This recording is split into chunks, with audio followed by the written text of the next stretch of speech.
I feel that for therapy to be effective, what works for us is creating some structure. So before every session, I like to journal.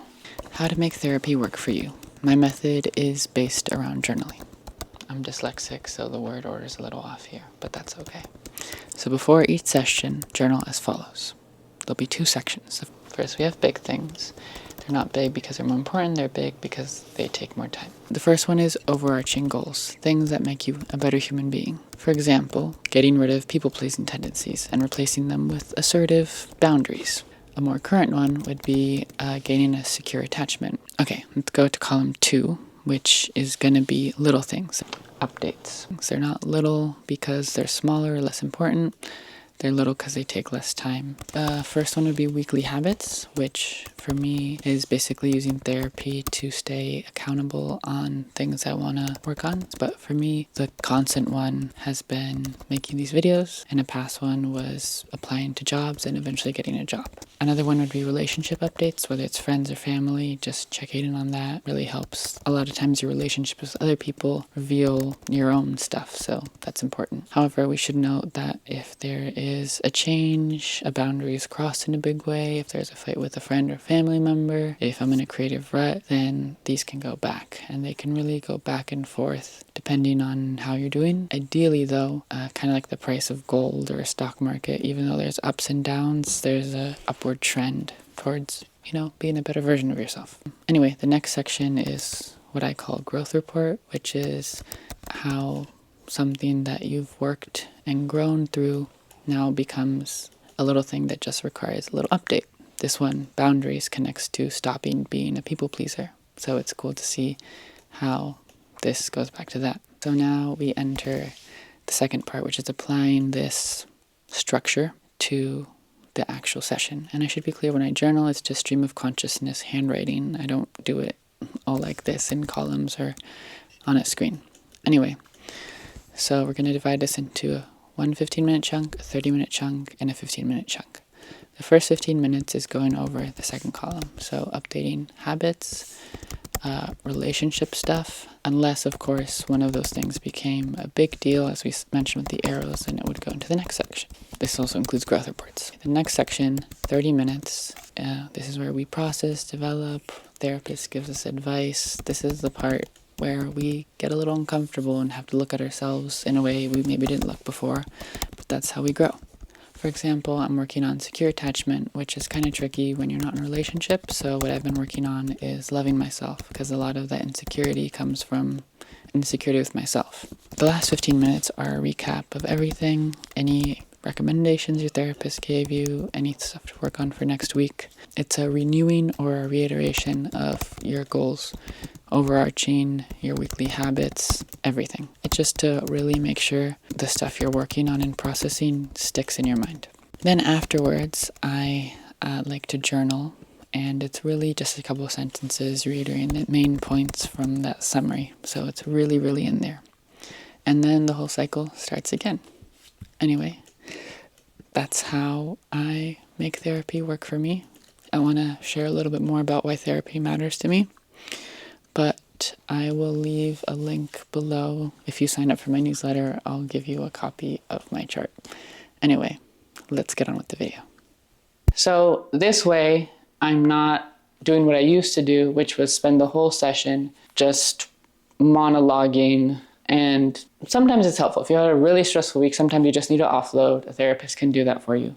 But if you split things up into different little categories and keep an eye on the time, because you only have an hour, it goes by fast, especially with someone like me who loves to talk, you can get a lot more done to help you be a better version of yourself, which sounds kind of vague, so let's make it really concrete.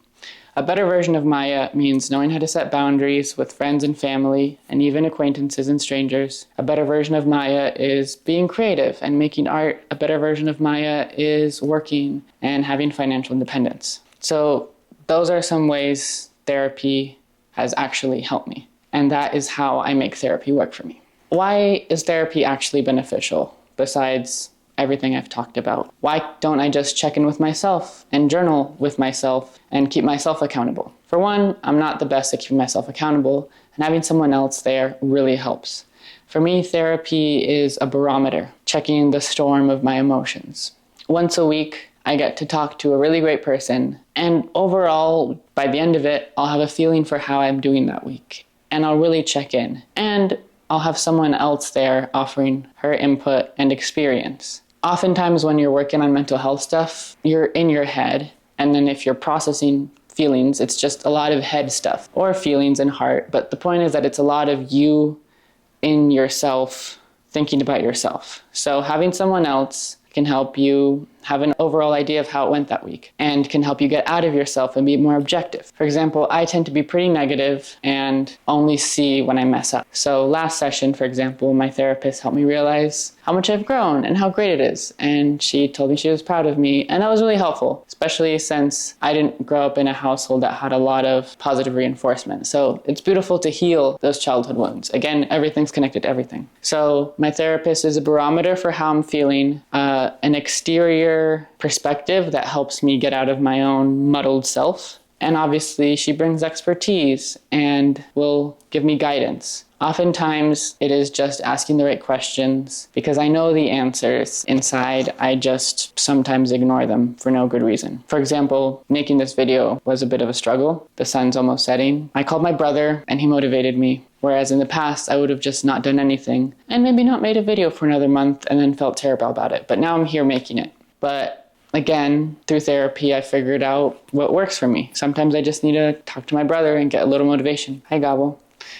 Looking at yourself, figuring out where you need help, figuring out what you already know, and having tools. Tools to have boundaries, tools to keep yourself accountable, whether it's in happiness or anything. An unexamined life is not worth living, Aristotle said. And I fully examine my life and it is so worth living, but it does take work. As you may have noticed, I do this online. It's not for everybody, but it really works for me because I don't have to show up to an appointment, like get somewhere, which is kind of not the easiest thing for me. It's easier, ADHD, executive function, etc. It's easier if I can just be home. The other helpful things are I'm Latin American, I'm a woman, and queer, so finding a therapist that worked for me really required a wide breadth. So doing it online let me pick from a lot more people. I picked someone who isn't white like me, who's a woman like me, and who's only a few years older than me, and it's been really helpful, and she's been really great. Therapy is great. Everyone should be in therapy. Lately in life, I've seen therapy destigmatized, and I think that's really great. But in my personal life, I've taken it from something that shouldn't be shunned about to something I talk about. When I'm going to be busy because I have therapy, I tell my friends I have therapy. If I have a friend who needs help getting a therapist, I like to help them. If and when I'm ready to date again, whoever my partner is, being in therapy or not being in therapy will determine if they're my partner or not my partner.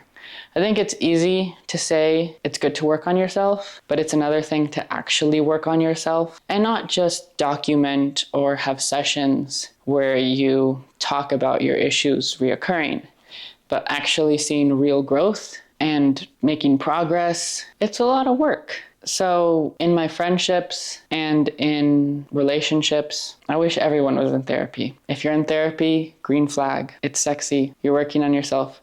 If you care enough to work on yourself, then I know that you'll care about me. And conversely, if you don't care to work on yourself, why would you care about me? And why would you care about a relationship? They say you have to be comfortable with yourself before you can date someone else. I think the factor missing there is to date someone else in a healthy way. I think you cannot work on yourself and date. It just won't be very pleasant. So it is important to get to know yourself and understand yourself because relationships, in my experience and in many other people's opinion, this isn't something I've come up with, relationships very often bring up childhood traumas and high school traumas, and it brings up all the gunk. And if you haven't looked at your gunk, accepted your gunk, sifted through it, realized that it's just mud that can be washed away, then you're gonna vomit all that gunk on someone else. So for relationships, it's really important to be aware of all your stuff. My parents are divorced, so I'll be honest, I have abandonment issues, something I'm working on in therapy. So if I have a partner who leaves a lot or breaks up, it brings up that stuff. So being aware of all that really helps because then I have the tools to go forward and be like, okay, this feeling's coming up. I know where it comes from. I know how to deal with it. And honestly, it raises my standards for dating because I'm like, if I'm caring this much about me and I'm working on my stuff, I want someone who also cares about themselves. And not only cares about themselves, like I said earlier, but also cares enough to work on a relationship. So anyone who's not in therapy is kind of like someone who has a gas car who never wants to go to the mechanic, even when all the check engine lights are on and there's a door missing. Like, everything needs to be maintained. And, we have checkups for physical health, but we should have mental health checkups be more normalized. I hope this video is in part doing that, because honestly, when I switched insurances a few months ago and I didn't have therapy for a few months and it was a mess, I really didn't do well. And of course, there were many factors. Part of the reason I didn't have therapy is because I quit my job at the time. So there's a lot of things that played a role, but having a weekly session at the same time, talking about you, really, really helps. And it's helped me grow so much. A year ago, I didn't know how to set boundaries. A year ago, I didn't know how to love myself the way I do now. A year ago, I was scared of being happy. And today, I'm less scared of being happy. So it's been a beautiful, wonderful thing. And without it, I would be a person I was a year ago. And she was great, but she was younger emotionally. She didn't have the tools for this life the way present Maya does. So for that, I thank her for sticking through all 60 sessions, however many sessions I've been through. And I'm grateful. Because it's one of those things, kind of like a stock market, kind of like building a YouTube channel, kind of like life. You might not see immediate growth after your first session, but after a year, it's like, wow, okay, after a year of therapy, I've grown and I'm doing better. And I'm stronger. I'm more of a whole person, which again is a vague phrase, but by whole person, I mean someone who can stand up for herself, someone who can stand up for others. And that's really special and magical and important. So that's another aspect to therapy. Yeah. Thanks so much for watching. I hope you enjoyed this video. I hope you're getting used to seeing me more often, because I'm going to be making videos more often. I'll see you soon.